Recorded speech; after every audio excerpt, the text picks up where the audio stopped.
एक गांव था चंद्रपुर। नाम तो था, पर वजूद सिर्फ कहानियों में।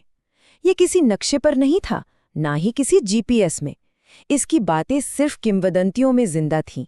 और जानते हैं, जो भी इस गांव के बारे में पूछता, उसे एक ही जवाब मिलता था। उस रास्ते पर मत जाना, वापस कोई नहीं आता। ये सिर्फ एक कहने की बात नहीं थी, ये एक हकीकत थी। एक ऐसी हकीकत जिसका सामना करने के लिए कुछ लोग निकल पड़े थे, अपनी जान की जरा भी परवाह किए बिना। तो कहानी की शुरुआत होती है उसी अनजान रास्ते से। एक ऐसा सफर जो रोशनी से सीधा अंधेरे की तरफ ले जाने वाला था। कहानी के किरदार हैं रवि, एक घोस्ट हंटिंग व्लॉगर, और उसके साथ उसका कैमरामैन दोस्त समीर।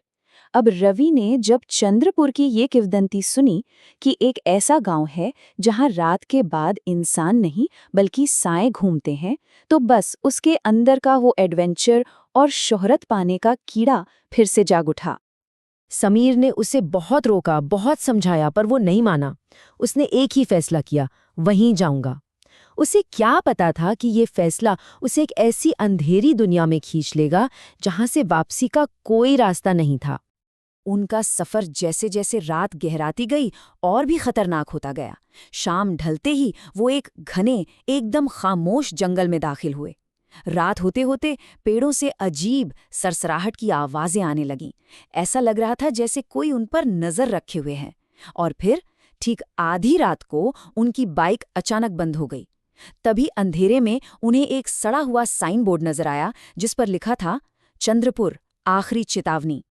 लेकिन वो नहीं रुके। इस आखिरी चेतावनी को भी नजरअंदाज करके वे पैदल ही उस अंधेरे में आगे बढ़ गए और आखिरकार उस जगह पहुंच गए जिसे सायों का गांव कहा जाता था। गांव में घुसते ही एक अजीब सी वीरानी ने उनका स्वागत किया। घर टूटे फूटे, दीवारें जली हुई और दरवाजे ऐसे खुले थे मानो लोग एक पल में सब कुछ छोड़कर भाग खड़े हुए हों। हवा में एक अजीब सी खामोशी थी, एक ऐसी खामोशी जो किसी चीख से भी ज्यादा डरावनी होती है। और तभी उनके ठीक पीछे से एक धीमी, सर्द फुसफुसाहट सुनाई दी, मेहमान, बहुत सालों बाद आए हो। उन्होंने पलटकर देखा तो एक बूढ़ी औरत खड़ी थी। उसकी आंखें कोयले की तरह बिल्कुल काली थीं और उसकी मुस्कान, वो मुस्कान देखकर दोनों की रूह तक कांप गई। इससे पहले कि वे कुछ पूछ पाते, वो एक आखिरी चेतावनी देकर हवा में जैसे घुलसी गई। उसने कहा, गांव में सब मेहमान शामिल होते हैं, मगर निकलता कोई नहीं। ये था उस गांव का असली श्राप। ये कोई जगह नहीं थी, ये तो एक कब्र थी जो अपने नए मेहमानों का इंतजार कर रही थी। डर के मारे वो दोनों एक टूटे हुए घर में जा छिपे, पर असली खौफ तो अब शुरू होना था। रवि के कैमरे ने एक परछाई कैद की, जिसके पैर जमीन को छू ही नहीं रहे थे। अचानक घर के दरवाजे जोर से बंद हो गए, दीवारों से खून टपकने लगा और फिर खून से एक संदेश उभरा, गांव छोड़ो। इससे पहले कि वे कुछ समझ पाते या वहां से भाग पाते, एक काली परछाई बिजली की तेजी से आगे बढ़ी और सीधे समीर के शरीर में समा गई। एक पल की खामोशी और फिर समीर की आंखें पूरी तरह से सफेद हो गईं। और फिर जो आवाज गूंजी वो समीर की नहीं थी। वो एक भयानक बदली हुई आवाज थी जो कह रही थी, अब तुम भी यहीं रहोगे। रवि समझ चुका था कि वो किसी मामूली भूतिया जगह पर नहीं, बल्कि एक जीते जागते नर्क में फंस चुका है। और इस नर्क का दिल था वो कुआं, जिसका राज अब खुलने वाला था। उसी बूढ़ी औरत की आवाज ने गांव का वो भयानक राज खोला।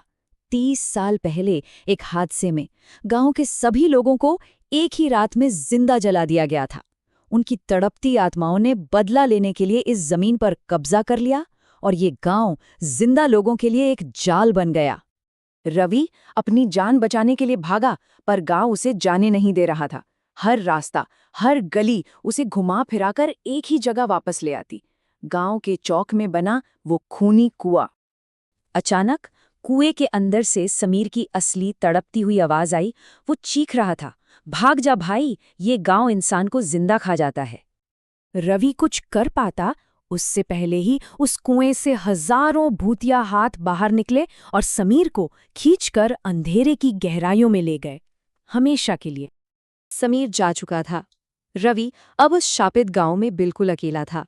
पर उसे ये नहीं पता था कि चंद्रपुर ने उसके लिए अपना आखिरी पैगाम बचाकर रखा था।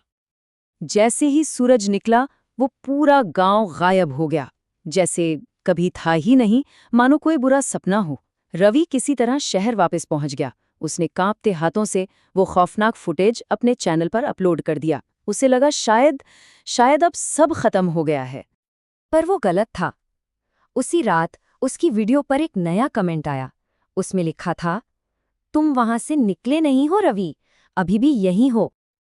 रवि का दिल दहल गया। उसने दौड़कर शीशे में अपना अक्स देखा।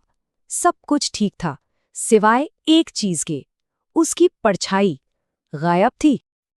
और तभी उसके ठीक पीछे से समीर की वही जानी पहचानी बदली हुई आवाज आई, वेलकम बैक चंद्रपुर। रवि कभी उस गांव से बाहर निकल ही नहीं पाया था। वो भी अब उसी गांव का हिस्सा बन चुका था। कहते हैं आज भी उस सड़क से गुजरने वाले मुसाफिरों को कभी-कभी अपने फोन पर एक अजीब सा संदेश मिलता है, जिसमें सिर्फ 2 शब्द लिखे होते हैं, मेहमान तैयार हैं। अब सवाल ये है कि अगला मेहमान कौन होगा?